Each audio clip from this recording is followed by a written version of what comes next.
나눔가족 여러분, 말씀으로 시작하는 아침에 참여하신 여러분들 반갑습니다.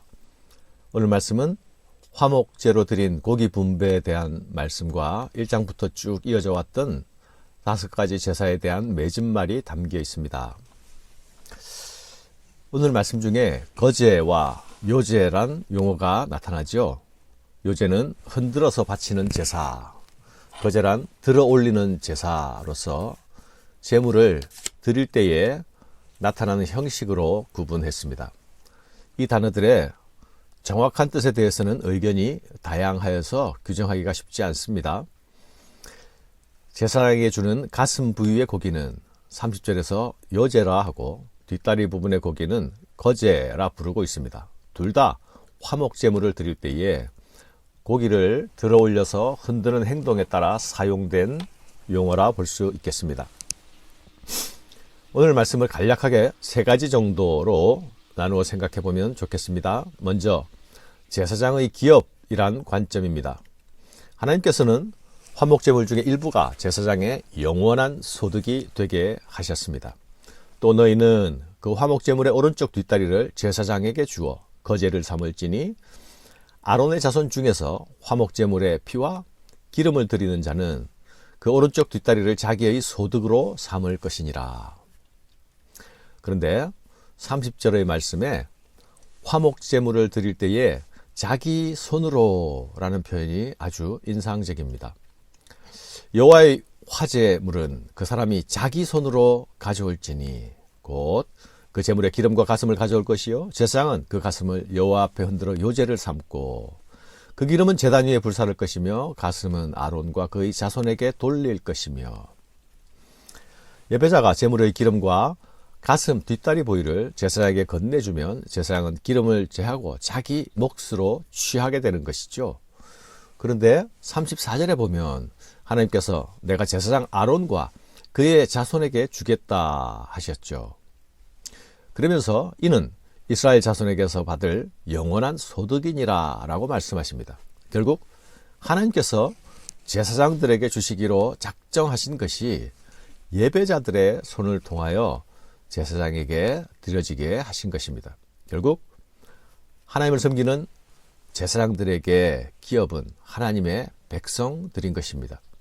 하나님의 백성들이 하나님을 향해서 가지는 태도가 제사장들의 실질적인 삶의 질을 결정한다고 볼 수 있습니다. 이런 측면에서 보면 제사장이라는 신분은 하나님을 섬기는 일에 구별된 자인데 그의 실질적인 삶의 부분에 있어서는 자기 백성들에게 의존된 신분, 그것이 바로 제사장의 신분이라 할 수 있겠습니다.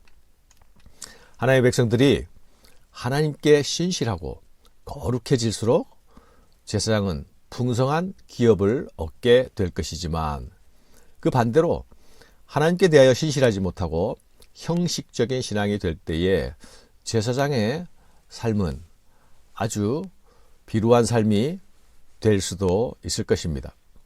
그렇다고 제사장이 하나님이 아니라 자기 삶을 위하여 사역한다면, 자기 기업을 얻기 위해서 사역한다면 그가 섬기는 자리는 바로 사꾼 목자처럼 타락한 섬김의 자리가 되겠지요. 두 번째는 하나님의 몫에 대하여입니다. 예배자가 화목제물 중에서 기름과 가슴 뒷다리를 자기 손으로 건넸을 때에 제사장은 기름과 콩팥을 제단 위에 불사릅니다. 기름과 콩팥이 하나님의 몫이기 때문이죠. 고대인들은 그 마음이 이 콩팥에 있다고 생각했다고 말씀드리지 않았습니까?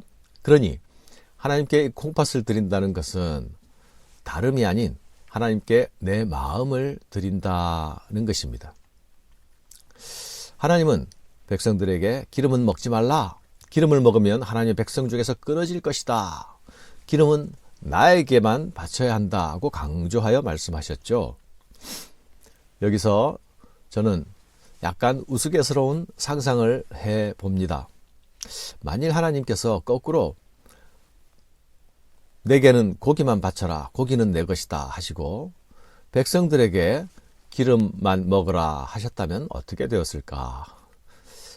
아마도 그러면 이스라엘 백성들은 모두 동맥경화와 같은 심장 질환, 심혈관계 질환이 걸리거나 고지혈증과 같은 질환들에 걸리게 되었을 것입니다. 어머니는 짜장면을 싫어해 라는 노래가 있지요. 기름은 내 것이니 내게만 바쳐라 하는 이 말씀은 아들에게 짜장면을 주기 위해서 자신은 사양하시는 그 어머니의 심정이 들어있지 않습니까?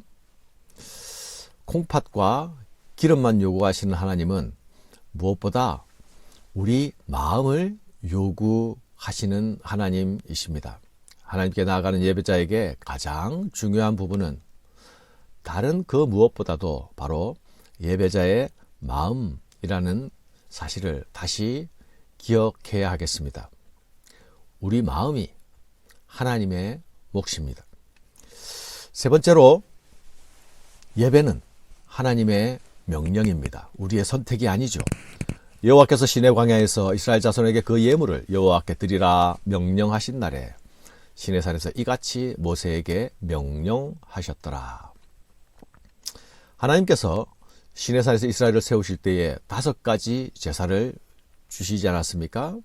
우리가 살펴본 번제, 소제, 속제제, 속건제, 화목제가 그것입니다. 구약 백성들은 누구라도 이 5가지 제사를 통하여서 하나님께 나아갈 수 있었습니다. 그런데 이 각각의 제사들마다 하나님께서 자기 백성인 우리와 어떤 관계를 맺기 원하시는지에 대한 뜻들이 담겨 있습니다. 또한 이 안에는 하나님 우리에게 베푸시는 은혜가 무엇인지 기억하라는 뜻도 담겨 있습니다.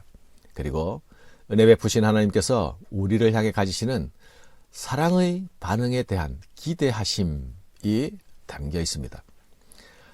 하나님께 나아갈 때 예배자는 자신의 손에 들린 제물만이 아니라 자신의 마음의 전부를 들고 나아가야 합니다. 이 마음은 하나님의 거룩을 향하는 마음이기도 합니다. 하나님 앞에서 자신의 죄를 고백하며 나아가고 이웃에게 입힌 피해를 기억하면서 그것의 회복을 위해서도 나아갑니다. 이렇게 나아가는 자리에 진정한 회복의 기쁨이 있고 함께함의 기쁨이 있습니다. 구약의 이 제사들은 하나님께서 자기 백성들과의 교제를 위하여 주신 제도요. 또 이 안에는 거룩한 하나님의 백성들이 함께하는 예배가 들어 있습니다. 예배는 하나님과 수직적인 관계만이 아니라 사람과의 수평적인 관계도 함께 어우러지는 것이죠. 예배는 의무의 측면과 함께 또한 교제의 측면이 있다는 것, 화목제에서 잘 드러내주고 있습니다. 사랑하는 여러분, 예배자로서 내가 만들어가는 공동체는 어떠한가 돌아볼 수 있으면 좋겠습니다. 바울은 에베소서에서 교회를 향하여 성령의 하나되게 하심을 힘써 지키라 했습니다. 하나됨은 예배 공동체가 추구해야 할 중요한 가치입니다. 성령 공동체의 특징이기도 합니다. 그러나 기억해야 할 사실은 하나님은 거룩을 포기한 하나됨을 기뻐하시지 않는다는 사실입니다. 예배 공동체는 오직 거룩 안에서 하나 되어야 합니다. 또한 성령 안에서 하나 되어야 합니다. 이를 위해서 반드시 필요한 것이 죄의 고백과 사함 받음입니다. 죄의 고백이 없는 하나됨은 아주 위험한 하나됨입니다. 죄의 고백에는 언제나 죄에 대한 배상이 따르지 않습니까? 이 배상에는 하나님을 향한 배상도 있고 사람을 향한 배상도 있었습니다. 자신의 잘못과 허물에 대하여 돌아봄과 배상이 없는 회개는 값싼 회개요, 가짜 회개임을 기억해야겠습니다. 나는 예배 공동체를 거룩한 하나로 묶어가는 거룩한 예배자인가 스스로 돌아보는 아침이 되기를 바랍니다. 감사합니다.